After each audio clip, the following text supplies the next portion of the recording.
Junji Ito's Uzumaki stands as a pinnacle among his esteemed works, rivaling the recognition of Tomie, Gyo, the Hanging Balloons, and the Enigma of Amigar Fault.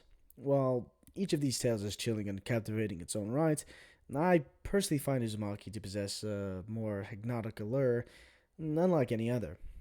There's a strange fascination in the spiral's hypnotic embrace, beckoning one to delve deeper into its unsettling mysteries. For the uninitiated, Uzumaki is a horror manga penned by the renowned Junji Ito, known for his mastery in crafting tales that elicit fear and fascination in equal measure. Set in the fictional city of Kurozo, the narrative unfurls the harrowing plight of its inhabitants, ensnared by a malevolent curse revolving around spirals. At the heart of this horrifying saga are Kirie Goshima, the high school student grappling with the madness that surrounds her, and her boyfriend Shuichi Saito, whose familial ties thrust him into the epicenter of the entire thing.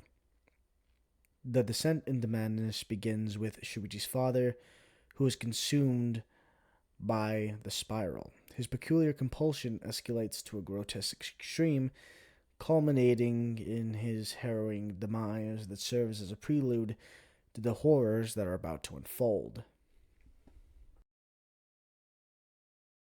Eventually, Shuichi's mother succumbs to an overwhelming fear of spirals, resorting to drastic measures to escape its grip.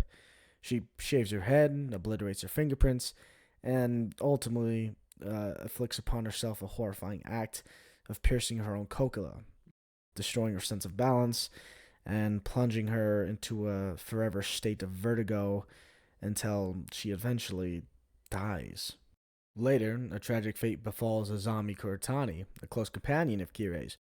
A seemingly harmless scar, shaped like a crescent, turns into a malevolent spiral that distorts her visage beyond recognition, consuming her and leaving behind nothing but an empty husk.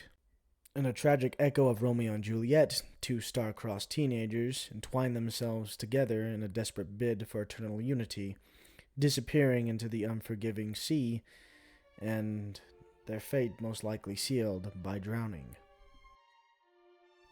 Even Kirei herself is not immune to the spiral's insidious influence. Her once luscious locks twist into spirals, a deceptive allure that drains her life force until salvation comes in the form of Shuichi's intervention, severing the cursed strands. Within the halls of Kirei's school, a harrowing metamorphosis unfolds as a bullied boy gradually transforms into a snail, a shell encasing his tormented form. He is then forced into the state of a pet, subjugated to the cruel whims of his tormentor.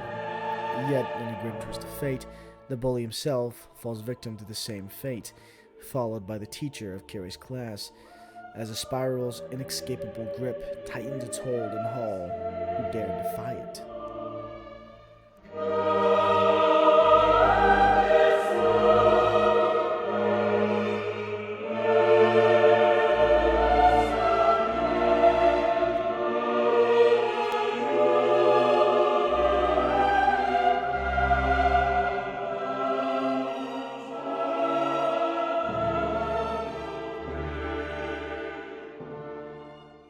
As the curse of the spiral continues, many twists and turns unfold, weaving a tale of unfathomable horror.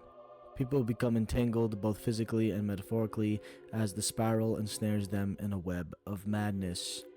Typhoons ravage the town, and even the very houses contort into spirals themselves, leading to the city center. A once tranquil pond behind Kirei's house is now desecrated, replaced by a foreboding spiral staircase that delves deep underground. As the narrative reaches its climax, Kirie and Shuichi, faced with the inevitable, embark on a journey downward. At the depths, they unearth a city of spirals, a malevolent entity pulsating with anger and resentment, forgotten by time, yet still wielding influence over the world above. Shuichi comes to a chilling theory. The city, despite its creator's demise, continues to evolve and expand, an eternal testament to the spiral's enduring power. With their fate sealed and Shuichi incapacitated by a broken leg, Kira and he resign themselves to their inevitable demise. In a final act of defiance against the spiral's grasp, they intertwine in an embrace, accepting their fate as they succumb to the inescapable pull of the spiral's curse. The closing words of Kirie's narration in the manga are as follows. And with the spiral complete, a strange thing happened. Just as time sped up, when we were on the outskirts, in the center of the spiral stood still.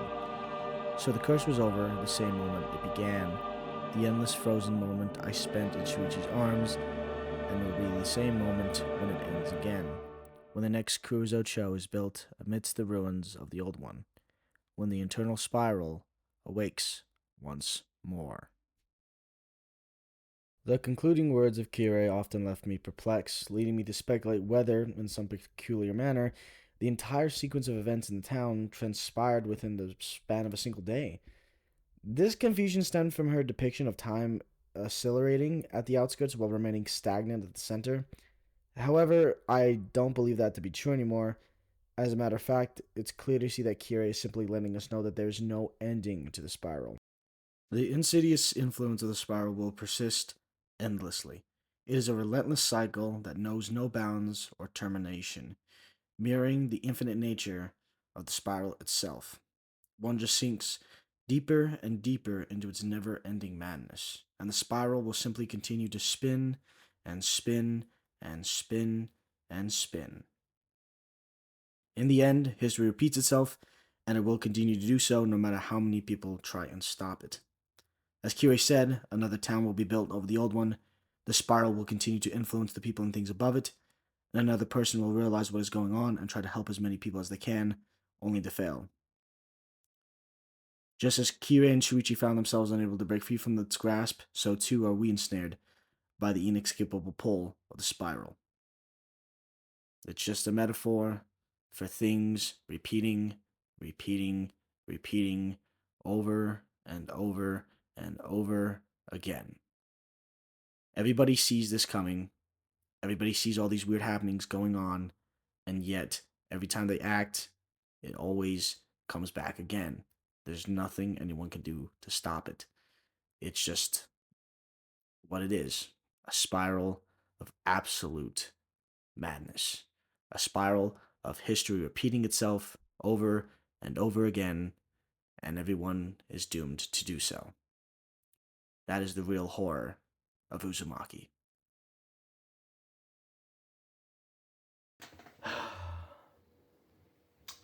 Damn it. Why does the universe decide to fucking bend me over, pull my pants down, give my ass a good slap, and then fucking call me its bitch, and then decide to have this motherfucker cuck my ass? How? Damn it, Wendigoon. Yeah, you son of a bitch. You got me. It should have been me! No, but I'm pretty sure he had this on the back burner for a long time. There is 100% he had this video on the back burner for a long time. He's mentioned in his previous videos. I was hoping to do it a little bit before him. I know for a fact it probably wouldn't have garnered as much attention as his did, which has fucking, I think, 2 million views, or 1 million views, something. The man is just better than me. The man is the GOAT, okay? He is the guy, all right? Can't hate the guy. Just can't hate him. Anyways, enough of that shit. Speaking of which, if you want to know more about Uzumaki, I definitely recommend reading it. Even Wendigoon recommends you read it before you watch his video. However, if you don't have the time, or for some reason just are a lazy piece of shit, and that's not like a mean statement. Trust me, I'm a lazy piece of shit too. I actually would have, if I didn't know Uzumaki, I would have just watched his fucking video and just sat there and watched it. I do it with fucking dead meat, even though he says watch the movie in your own time. I don't have the fucking time to watch a movie anymore. I have a job and this. I fucking need to just sit back and watch it when he does, when he counts his kills. I pretty much know the movie by then. But yeah, go and watch his video if you want to know more about Uzumaki. He explains way more into depth than I do. And honestly, like I said, his video is just 100% better than mine, that's for sure. Anyways, again, thank you for watching. This is Kick-Ass Kai. I will see you guys later.